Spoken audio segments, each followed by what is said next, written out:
नमस्कार। सौरभ द्विवेदी नाम है हमारा और आप देखना शुरू कर चुके हैं दी ललन टॉप शो। सबसे पहले दिन का ये वीडियो देखते हैं, फिर आगे की बात। By birth he was a Parsi. By birth he was a Parsi, and he was the first unofficial ambassador to British India. He was the first unofficial ambassador to British India. Next, first Indian who elected to the House of Commons on the ticket of liberal parties. He associated with Ilbert Bill controversy. Ilbert Bill controversy. ये सुब्रतोपति हैं, पश्चिम बंगाल के बांकुड़ा जिले के एक गांव में रहने वाले एक अध्यापक। इन्हें ऑनलाइन क्लास चलानी है लेकिन नेटवर्क नहीं मिलता, तो इन्होंने पेड़ खोजा जिस पर चढ़ने के बाद नेटवर्क पूरा मिलता है। सुब्रतोपति अब रोज सुबह 9:30 बजे से लेकर शाम 6 बजे तक पेड़ पर ही रहते हैं। एक छोटी सी मचान बना ली है, उसी पर टिफिन और पानी लेकर चढ़े रहते हैं, बैठे रहते हैं, बने रहते हैं और वहीं से चलाते हैं क्लास। हम सुब्रतो के जज्बे को सलाम करते हैं। पुलिस और हेल्थ केयर वर्कर्स तो अच्छा काम कर ही रहे हैं, लेकिन सुब्रतो जैसे लाखों लोग और भी हैं जिन्होंने आवश्यक सेवाओं को किसी तरह चालू रखा है या इसकी सरकारी परिभाषा के बाहर हैं, फिर भी अपना काम कर रहे हैं। कितने ही किराने वाले हैं, रेलवे कर्मचारी हैं, कई दूसरे पेशों से जुड़े लोग हैं, ये सब बधाई के पात्र हैं। अब वक्त है कोरोना संक्रमण से जुड़े कुछ अपडेट्स का। सबसे पहले आंकड़े। दुनिया भर में संक्रमितों की संख्या बढ़कर 26,45,000 हो गई। 1,84,000 से ज़्यादा लोगों की मौत हो चुकी है और मौत के आंकड़े का मीटर सबसे तेज़ अमेरिका में चल रहा है। पिछले 24 घंटे में अमेरिका में 1,738 लोगों की मौत हुई। कुल आंकड़ा हो गया 46,538। स्पेन में भी पिछले 24 घंटे में 440 लोगों की मौत हुई और इस देश का आंकड़ा 22,000 के पार पहुंच गया। संक्रमण बढ़ने की खबरें अब सिंगापुर से भी आ रही हैं, जिसने पहले फेज में वायरस पर काबू पा लिया था। कल सिंगापुर में 1037 नए मामले सामने आए। यहाँ ये भी कह दें कि सिंगापुर उन देशों में है जो खूब कायदे से बड़ी संख्या में टेस्टिंग कर रहा है। इन सब प्रसंगों में WHO की बात सही लगने लगती है। WHO ने कहा कि वायरस अभी लंबे वक्त तक हमारे साथ रहने वाला है। वैसे WHO से जुड़ी एक और खबर है। अमेरिका ने चीन की तरफदारी का आरोप लगाकर WHO की फंडिंग रोक दी थी। अब चीन WHO पर और मेहरबान हो गया है। आज चीन ने $3 करोड़ का दान नकद देने का ऐलान किया WHO को। पिछले महीने भी WHO को $2 करोड़ कैश में चीन ने दिए थे। दुनिया हो गई अब देश की बात। भारत में गिनती बढ़ रही है। संक्रमितों की कुल संख्या हो गई है 21,393। इसमें 4,258 लोग ठीक हो चुके हैं और 681 लोगों की कोरोना के चलते मौत हो चुकी है। आज स्वास्थ्य मंत्रालय ने बताया कि पिछले 28 दिन में 12 जिले ऐसे रहे जहां पर कोरोना का एक भी नया केस सामने नहीं आया। यानी सरकार के लिहाज से कहा जा सकता है कि ये कोरोना मुक्त हो गए हैं। हालांकि स्वतंत्र टिप्पणीकार बार बार ये कहते हैं कि हम टेस्टिंग कितनी कर रहे हैं। सरकारी आंकड़ों के मुताबिक 78 जिलों में पिछले 14 दिनों में एक भी नया केस नहीं आया। स्वास्थ्य मंत्रालय के मुताबिक अस्पतालों में मौजूद मरीजों के ठीक होने का रेट अभी 19% है। यानी जितने कोरोना मरीज अब तक आए उनमें से 19% ठीक हो चुके हैं। आंकड़े हो गए, अब लॉकडाउन के दूसरे पहलुओं पर बात करते हैं। जैसा कि अपेक्षित था, इसका असर अर्थव्यवस्था पर लगातार दिख रहा है। रेटिंग एजेंसी है फिच, इसने साल 2021 के लिए भारत की ग्रोथ रेट 0.8 पर पहुंचने का अनुमान लगाया है। हमने आपको बताया था कि RBI ने ग्रोथ रेट के आंकड़े जारी नहीं किए। बेरोजगारी दर जो मार्च में 8.4% थी, अब बढ़कर 26% पर पहुंचने का अनुमान है। आंकड़ों के बाहर लोगों पर भी असर दिख रहा है। निजी क्षेत्र में नौकरियां जाने की खबरें लगातार आ रही हैं। आज वित्त मंत्रालय ने केंद्रीय कर्मचारियों के लिए भी एक ऐलान कर दिया। जनवरी 2020 से लेकर जुलाई 2021 तक DA यानी महंगाई भत्ता नहीं मिलेगा। ये बात पेंशनधारियों पर भी लागू होगी।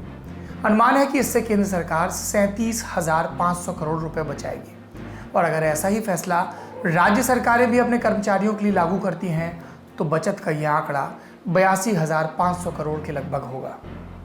अब चलते हैं आंकड़ों से हटकर दिन की बड़ी खबर की तरफ।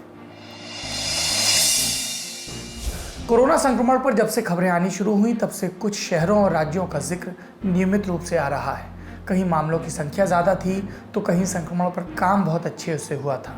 कहीं सबके लिए सीखने के मौके थे तो कहीं गलतियों से बचने के सबक। आज हम उन सारी जगहों की बातें दोबारा करेंगे क्योंकि स्थितियां बदल गई हैं और आगे के लिए नए सबक तैयार हो गए हैं। सबसे पहले बात गुजरात की। क्यों? क्योंकि यहाँ हालात गंभीर हैं और ये कहने की हमारे पास वजह है। संक्रमण से सबसे ज़्यादा पीड़ित राज्य महाराष्ट्र में डबलिंग रेट है 7 दिन का, माने 7 दिन में यहाँ मामले दोगुने हो जाते हैं और इतने ही वक्त में गुजरात में मामले 3 गुने हो रहे हैं। मतलब संक्रमण की रफ्तार गुजरात में ज़्यादा है। 15 अप्रैल तक गुजरात में 33 मौतें हुई। एक हफ्ते में ये संख्या 103 पर पहुंच गई।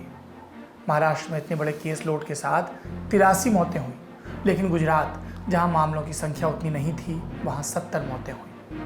यहाँ एक हफ्ते में कुल संक्रमितों की संख्या 695 से बढ़कर 2407 हो गई। गुजरात ने इस दौरान तमिलनाडु, राजस्थान, यूपी और एमपी को पीछे छोड़ा।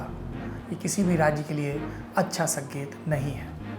गुजरात की विजय रूपाणी सरकार को संक्रमण काबू में करने की अपनी स्ट्रेटजी पर एक बार फिर से विचार करने की ज़रूरत है। खबरें हैं कि गुजरात काफ़ी देर से मरीजों को टेस्ट कर रहा है। 19 अप्रैल तक राज्य में 71 लोगों की मौत हुई थी।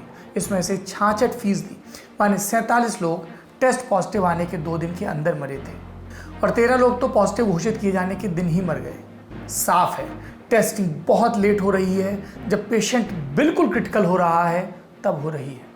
गुजरात एक इंडस्ट्रियल हब है। यहाँ लाखों की संख्या में मजदूर हैं। अगर यहाँ हालात नहीं सुधरे तो इसका असर देश की अर्थव्यवस्था पर भी गंभीर रूप से पड़ेगा और जान माल का नुकसान तो पहली प्राथमिकता पर होना ही चाहिए कि ऐसा ना हो। अब बात करेंगे उत्तर प्रदेश के आगरा की। जैसे राजस्थान में भीलवाड़ा मॉडल चर्चा में आया, वैसे ही यूपी में एक वक्त आगरा प्रशासन की खूब तारीफ हुई।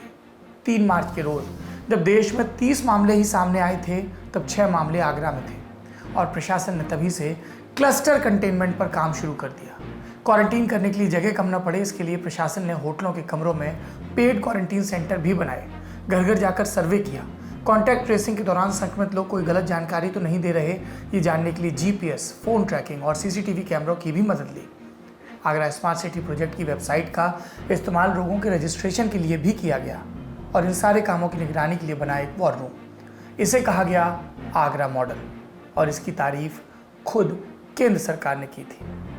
लेकिन अब जब आगरा में 325 मामले सामने आ चुके हैं तो इस मॉडल पर सवाल उठ रहे हैं। खुद आगरा से भाजपा सांसद एसपी सिंह बघेल ने कहा है कि मॉडल में लीकेज का पता करना जरूरी है। बघेल ने स्वास्थ्य कर्मियों के लिए पीपीई किट्स का मामला भी उठाया।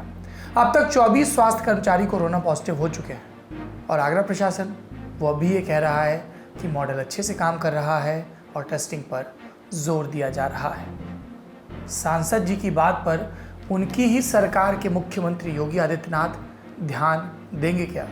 ज़रूर देना चाहिए। किसी भी पार्टी का सांसद हो, वाजिब मांग है, अपनी कॉन्स्टिट्यूएंसी की मांग है, लोगों की मांग है और इन्हीं लोगों से तो लोकतंत्र बनता है। आगरा से अब जयपुर चलेंगे। 22 अप्रैल को यहाँ 68 नए कोरोना पॉजिटिव मिले। इन्हें मिलाकर शहर में संक्रमितों की संख्या 727 पहुँच गई। इसमें 23 कोरोना वॉरियर्स भी हैं। पहले संक्रमण पुराने शहर की चारदीवारी के अंदर था। रामगंज शहर अब सबसे बड़ा हॉटस्पॉट बनकर उभरा है। 26 मार्च को यहाँ ओमान से आए एक व्यक्ति की रिपोर्ट पॉजिटिव आई और तब से लगातार मामले सामने आ रहे हैं और दूसरे इलाकों से भी मामले सामने आ रहे हैं। पर कोटे से बाहर माने पुराने शहर की चारदीवारी से बाहर के इलाकों के ये मामले हैं और एहतियातन इसके चलते जयपुर के 26 पुलिस थानों के तहत आने वाले 40 इलाकों में कर्फ्यू लगा दिया गया है। जयपुर में मामले बढ़ना इसलिए चिंताजनक है कि जयपुर उसी राजस्थान की राजधानी है जहां भीलवाड़ा मॉडल सामने आया। भीलवाड़ा में प्रशासन ने बड़ी मेहनत से काम किया और संक्रमण को फैलने नहीं दिया। इस काम की तारीफ भी पूरे देश में हुई। तो जब राज्य सरकार के पास एक सफल मॉडल था तो उसे राज्य के दूसरे इलाकों में, खास तौर पर राजधानी में लागू करने में कहाँ चूक हुई? राजस्थान के स्वास्थ्य मंत्री रघु शर्मा, उनका एक बयान 14 अप्रैल को अखबारों में छपा। उनका कहना था कि भीलवाड़ा और रामगंज में हालात अलग हैं। रामगंज में एक इमारत में 10 से 15 तक परिवार रहते हैं। ऐसे में भीलवाड़ा की तरह घर घर स्कैनिंग में दिक्कत आ रही है और फिर भीलवाड़ा में लोगों ने प्रशासन का बढ़कर साथ भी दिया था। इस बयान को 9 दिन बीत गए। अगर अब भी जयपुर के अखबार यही छाप रहे हैं कि रामगंज में नए मामले आ रहे हैं, जो कि छाप रहे हैं, और शहर के दूसरे हिस्सों से भी मामले आ रहे हैं, तो मंत्री इस पर ध्यान क्यों नहीं दे रहे? मुख्यमंत्री अशोक गहलोत कहाँ चूक रहे हैं? अगर आपका एक मॉडल सफल है तो खुद राजधानी में आपकी सरकार लापरवाही क्यों बरत रही है? जयपुर के बाद बात अब इंदौर की। मध्य प्रदेश लंबे समय तक मौतों के मामले में दूसरे नंबर पर रहा और इसमें सबसे ज़्यादा आंकड़ा इंदौर शहर का था। पहला मामला 24 मार्च को सामने आया। तब से अब तक सिर्फ इंदौर शहर में 900 से ज़्यादा केसेस सामने आ चुके हैं। गनीमत इतनी है कि संक्रमण का ज़्यादा असर सिर्फ 22 इलाकों में सीमित है। यहाँ 500 से ज़्यादा मामले हैं। इंदौर में स्थानीय अखबारों में खबर है कि प्रशासन संक्रमण वाले इलाकों की पानी की टंकियों पर कैमरे लगा रहा है ताकि कर्फ्यू का उल्लंघन तुरंत पकड़ा जा सके। खजराना इलाका, जहां से तकरीबन 90 मामले सामने आए, वहां प्रशासन दोबारा स्क्रीनिंग भी करा रहा है। लेकिन हालात इतने खराब कैसे हुए? एडिशनल चीफ सेक्रेटरी मोहम्मद सुलेना, जो स्वास्थ्य मंत्रालय का काम भी देख रहे हैं, खुद कह चुके हैं कि टेस्टिंग कैपेसिटी ज़रूरत से काफ़ी कम थी, इसे बढ़ाने की ज़रूरत है। फिर इंदौर में एक दूसरी समस्या भी थी। मरीज बहुत देर से प्रशासन से संपर्क कर रहे थे। इसे इंदौर में ज़्यादा मॉर्टेलिटी की एक वजह भी बताया गया। लेकिन इस समस्या का हल निकालना भी शिवराज सिंह चौहान सरकार की ही जिम्मेदारी है। शिवराज अब तक अखबारों में छपने वाले इंटरव्यू में तबलीगी जमात की रट लगाए हैं। जमात समस्या की एक वजह थी और उसे सामने आया अब 1 महीना हो गया। ये बहाना अब ज़्यादा दिन काम नहीं करेगा। सिर्फ दावा करने से कि इंदौर सफाई की तरह कोरोना से लड़ाई का मॉडल बन जाएगा कुछ नहीं होगा, काम भी करना होगा। अब चलते हैं पश्चिम बंगाल। वहां संक्रमितों के 33 नए मामले आए। कुल आंकड़ा 456 पर पहुंच गया। केंद्र और राज्य वाले झगड़े में आज थोड़ी नरमी दिखी। ममता बनर्जी की तरफ से एक चिट्ठी लिखकर कहा गया कि केंद्र के बनाए हर नियम का राज्य में पालन होगा। लॉकडाउन से संबंधित केंद्र की इंटर मिनिस्ट्रियल टीम 20 अप्रैल से पश्चिम बंगाल के दौरे पर है, ये देखने के लिए कि लॉकडाउन के नियमों का ठीक से पालन हो रहा है कि नहीं। शुरू में केंद्र का आरोप था कि पश्चिम बंगाल की सरकार सहयोग नहीं कर रही।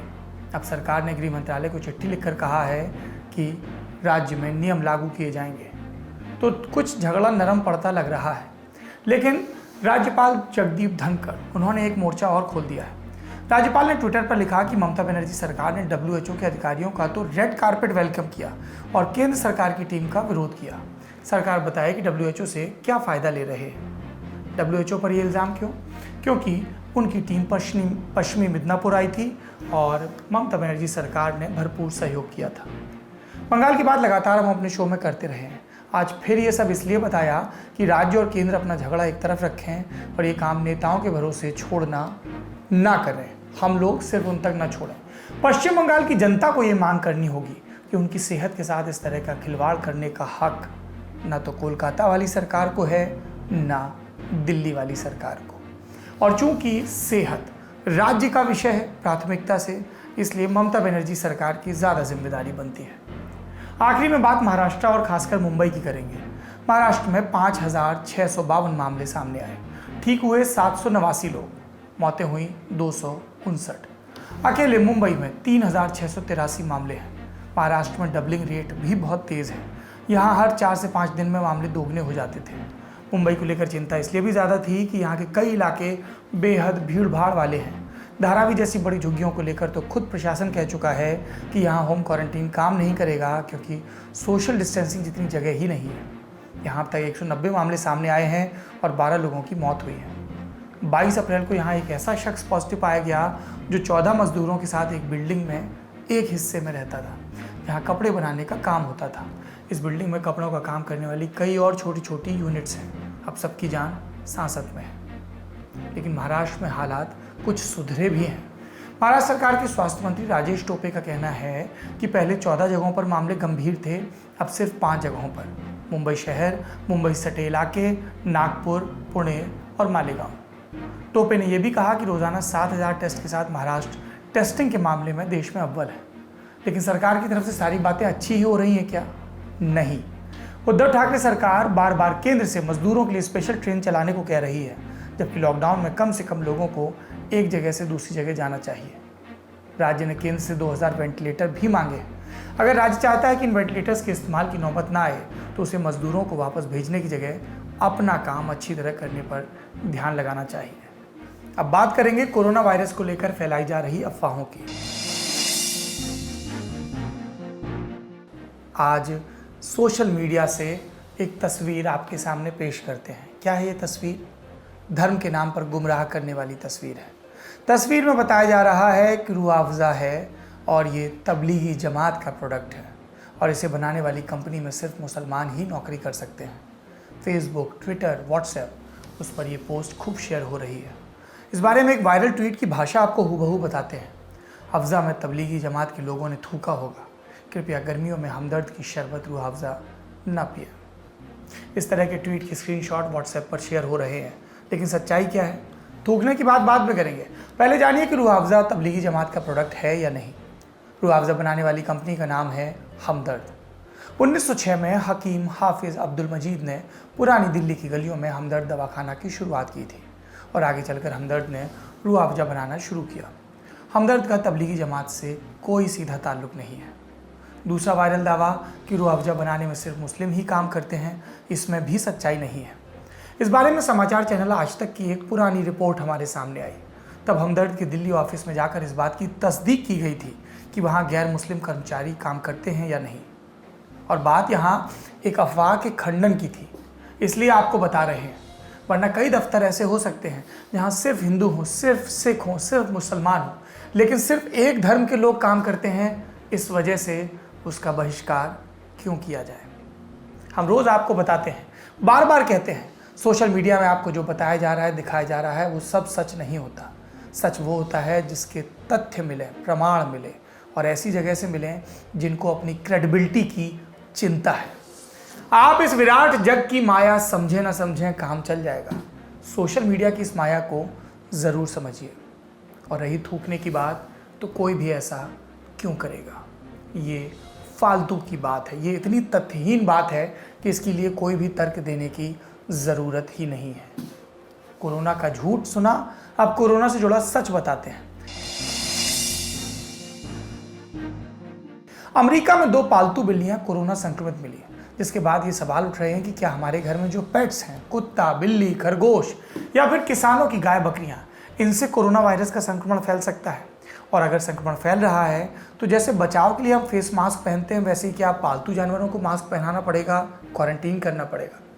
इन सवालों का जवाब हम देंगे, अपनी तरफ से नहीं, वही बताएंगे जो साइंटिस्ट बता रहे हैं। सबसे पहले आप अमेरिका का ताज़ा उदाहरण सुनिए। न्यूयॉर्क शहर में 2 पालतू बिल्लियों को कोरोना हो गया, उनकी रिपोर्ट पॉजिटिव आई। इन बिल्लियों के मालिक अलग अलग हैं, शहर में अलग अलग जगह रहते थे। इत्तेफाक सिर्फ इतना है कि दोनों मामलों में कोरोना संक्रमण एक साथ हुआ। और कैसे हुआ? एक बिल्ली का मालिक कोरोना पॉजिटिव था और फिर बिल्ली को भी कोरोना हो गया। दूसरी बिल्ली के बारे में कहा जा रहा है कि मालिक तो स्वस्थ है, लेकिन किसी संक्रमित पड़ोसी के संपर्क में आने से बिल्ली को कोरोना हुआ।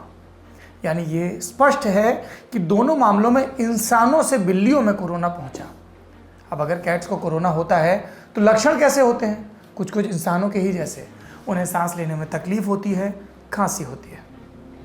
अमेरिका में जानवरों में कोरोना फैलने का एक मामला पहले भी सामने आया था। हमने आपको बताया था कि न्यूयॉर्क के ही एक जू में 5 बाघों और 3 शेरों को कोरोना संक्रमण हुआ। कैसे हुआ इन्हें? यहाँ भी इंसान से ही जानवरों में पहुंचा। जू का एक स्टाफ कोरोना संक्रमित था और उससे ही इन जानवरों में फैला। अब ये ठीक हो रहे हैं। आपने एक बात गौर की, अमेरिका में जिन जानवरों को कोरोना हुआ है वो एक ही फैमिली के हैं, कैट फैमिली। थोड़ी जीव विज्ञान की बात बता रहा हूँ। बिल्ली, चीते, शेर, तेंदुए, ये सब सगे संबंधी हैं। बेल्जियम से भी एक खबर है, वहाँ पर एक बिल्ली कोरोना संक्रमित मिली थी और वहीं से बात निकली कि इंसानों के बाद संक्रमण का खतरा बिल्लियों में बहुत है। ये बात वैज्ञानिक भी कह रहे हैं। साइंस जर्नल की वेबसाइट पर भी हमें एक स्टडी मिली। इसमें दावा है कि बिल्लियों और फेरेट्स, जो नेवले जैसे जीव होते हैं, इनमें कोविड-19 बीमारी फैलने की आशंका ज़्यादा होती है। यानी जिनके घर में डॉग या दूसरे पालतू जानवर हैं, उनके लिए चिंता की बात थोड़ी सी कम है। लेकिन कुत्तों में संक्रमण का खतरा बिल्कुल नहीं है, ये भी सत्य नहीं है, क्योंकि हांगकांग में 2 कुत्ते कोरोना संक्रमित मिले थे। लेकिन इन सब मामलों में एक बात कॉमन है, संक्रमित इंसानों के संपर्क में आने से जानवरों में कोरोना फैला है। लेकिन संक्रमित जानवरों से आगे फिर इंसानों में कोरोना फैला हो, ऐसा अभी तक एक भी केस सामने नहीं आया। पालतू जानवरों से इंसानों में कोरोना नहीं फैल रहा है, ये बात अमेरिका के बड़े महामारी विशेषज्ञ एंथनी फाउची ने भी कही। और ऐसा भी नहीं है कि दुनिया में बड़े स्तर पर पालतू जानवरों में या मवेशियों में कोरोना का संक्रमण हो ही रहा हो। जानवरों के स्वास्थ्य पर काम करने वाली अमेरिका की कंपनी है इडेक्स लेबोरेटरीज। इस कंपनी ने दुनिया के 17 देशों में 5000 कुत्ते, बिल्लियों और घोड़ों का कोरोना टेस्ट किया। इन 5000 जानवरों में ज़्यादातर पालतू थे और जिनमें संक्रमण की आशंका थी या सांस लेने में दिक्कत हो रही थी, उनकी जांच की गई। और इसमें से कितने पॉजिटिव मिले? एक भी नहीं, 0। कहने का मतलब यह है कि पालतू जानवरों में कोरोना संक्रमण के कुछ केस आ रहे हैं, पर बड़े स्तर पर जानवरों में कोरोना फैल रहा हो ऐसा नहीं है। और हाँ, कोरोना के मामले में पालतू जानवरों को इंसानों से खतरा है, इंसानों को इन जानवरों से नहीं है, जैसा साइंटिस्ट ने बताया। तो अब बात आती है कि पालतू जानवरों को कोरोना से बचाने के लिए क्या करना है। इस बारे में सुझाव दिए हैं US centre for disease control and prevention ने। क्या सुझाव है? पहला, अगर घर में किसी को कोरोना संक्रमण है तो उसके नज़दीक पालतू जानवरों को भी ना जाने दें। दूसरा, बिल्लियों को घर में ही रखें, पार्क में घुमाने न ले जाएं। यही बात कुत्तों पर भी लागू होती है। अगर कुत्तों को घुमाना बहुत ज़रूरी है तो दूसरे कुत्तों या बाहरी लोगों से मेल मिलाप ना करें। 6 फीट की दूरी रखें। और आखिरी सवाल, क्या अपने जानवरों को फेस मास्क पहनाएं? बिल्कुल मत पहनाएं। अमेरिका की इलिनॉय यूनिवर्सिटी के वैज्ञानिकों के मुताबिक पालतू जानवरों को मास्क पहनाने की ज़रूरत नहीं है। अगर आप मास्क पहनाएंगे तो उन्हें सांस की बीमारी हो सकती है। ये सब बातें हमने आपको रिसर्च के आधार पर बताई। जानवरों में कोरोना वायरस संक्रमण कैसे होता है या उनसे आगे कितना फैल सकता है, इस पर WHO समेत दुनिया की कई संस्थानों में काम लगातार चल रहा है। कुछ नया आता है तो फिर बताएंगे। शो में अब वक्त है विदा का, लेकिन विदा से पहले एक पॉजिटिव न्यूज़। वैसे ही जैसे खाने के बाद आखिरी में गुड़ खाया जाता है, नहीं खाते तो ज़रूर खाइएगा। ये बात हम सब जानते हैं कि लॉकडाउन में कई लोगों को खाने की दिक्कत हो रही है, फिर चाहे वो प्रवासी मजदूर हों या गरीब। इस दिक्कत को कुछ हद तक दूर करने के लिए रेलवे मंत्रालय ने कहा है कि वो रोज़ 2,60,000 लोगों का खाना बना सकता है। और एक आदमी के खाने का खर्चा क्या होगा? 15 रुपये। रेलवे खाना बेचेगा। आप पूछ सकते हैं कि रेलवे का खाना बेचने से क्या संबंध? तो जानिए कि गाड़ियों में पेंट्री कार के अलावा रेलवे की फूड कैटरिंग विंग IRCTC की पूरे भारत में रसोइयाँ हैं। अब ट्रेनें बंद पड़ी हैं तो इन रसोइयों में ज़रूरतमंदों के लिए खाना बनाकर बेचने की योजना है। 15 रुपये पर प्लेट। और ये पैसा कौन देगा? राज्य सरकार है। वैसे रेलवे मंत्रालय ने यह भी कह दिया है कि अभी पैसे देने की ज़रूरत नहीं है, हम रजिस्टर में लिख लेंगे, बाद में पेमेंट कर देना। रेलवे की इस पहल से पके हुए खाने की दिक्कत में कुछ राहत मिलेगी। संक्रमण के दौरान इसी तरह के स्मार्ट तरीकों को अपनाना ज़रूरी है, तभी हम अपने सिस्टम की ताकतों का अच्छी तरह से इस्तेमाल कर पाएंगे और लोगों की तकलीफ़ कुछ कम होगी। आज के लिए इतना ही। अपना और अपनों का ख्याल रखिए। वर्ल्ड बुक डे है, किताबें ज़रूर पढ़िए, ये आपको बेहतर इंसान बनाती हैं। आप जितनी ज़्यादा किताबें पढ़ेंगे उतना ही आपके अंदर तरलता आएगी, आपका ज़िद्दीपन कम होगा। कुछ संशय ज़रूरी है, इसी के सहारे हमारे पुरखों ने नई नई चीज़ें खोजी। शुभ रात्रि।